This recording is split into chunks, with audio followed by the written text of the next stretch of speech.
Why peace is the new power. What Philippians 4 teaches us about thriving in life and business. In a world that glorifies hustle and celebrates stress like a badge of honor, peace might seem like a luxury or a weakness. But what if we've got it backwards? What if the secret to clarity in business and resilience in life isn't found in control, but in surrender? What if peace isn't the finish line, but the starting line? Let's go deep.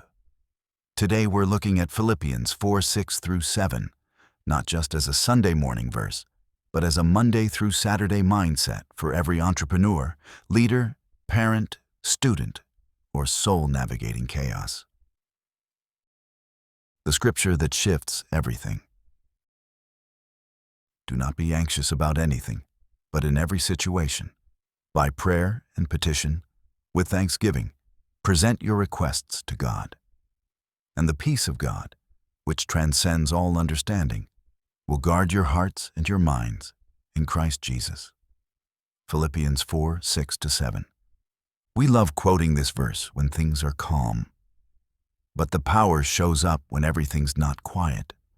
When the client is frustrated, when the budget is tight, and when you're staring at the ceiling at 2 a.m., wondering if you're enough. This verse isn't a platitude, it's a prescription.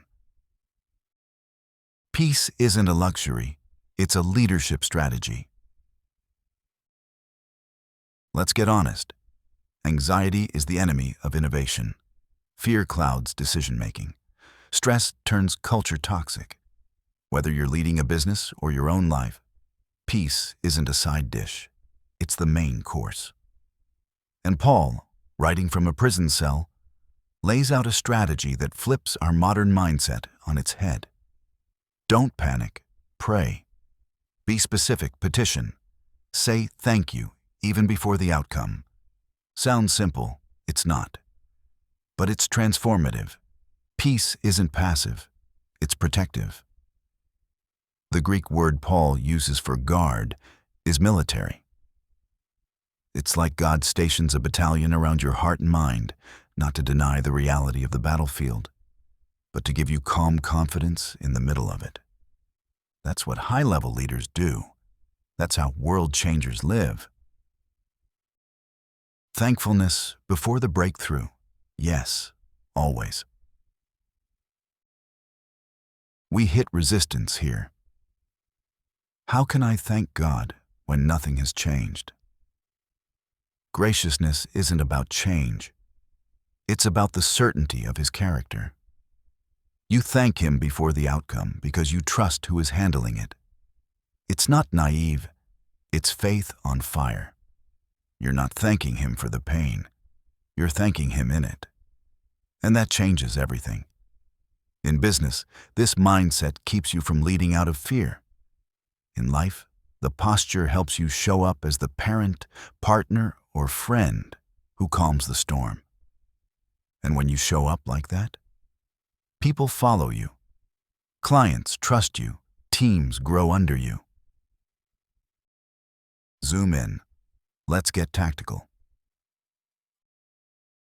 So, how do you live this out? Start with a habit loop. Trigger. Anxiety shows up. Action. You stop and pray, honestly, specifically. Reward.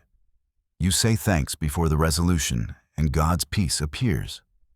This becomes your emotional operating system, especially when you're overwhelmed. Try this. Set a calendar reminder. Pause. Pray. Praise. Keep a thank you list of things God has done and things He's still working on. When anxiety hits, ask, what's the truth I can thank God for right now? Peace and performance aren't opposed, they're aligned. We think peace and performance are enemies. They're not. They're partners. A peaceful mind makes faster, wiser decisions. A calm team is more creative. A quiet home is where authentic leadership is formed. This doesn't mean passivity. It means perspective. It means the fire does not drive you. The Father leads you. Peace is your power source.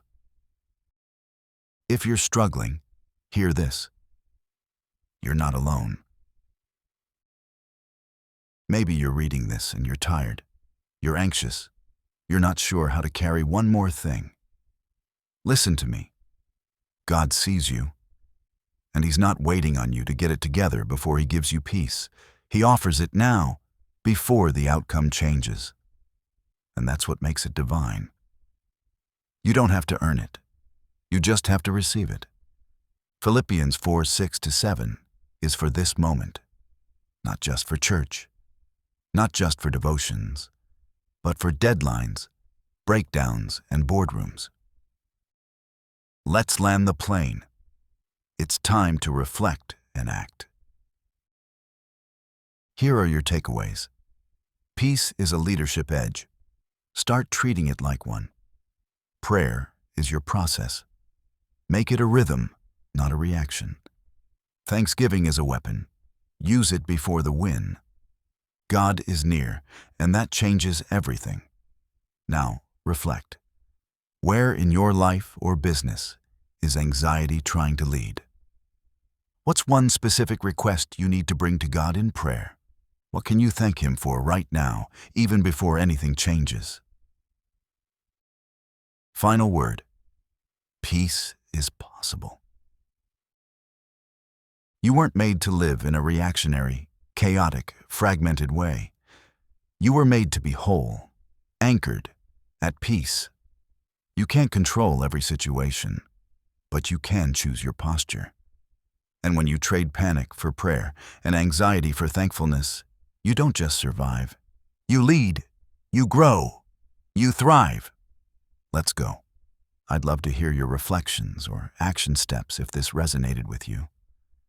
Let's keep growing together, because the truth is only as powerful as the life it shapes.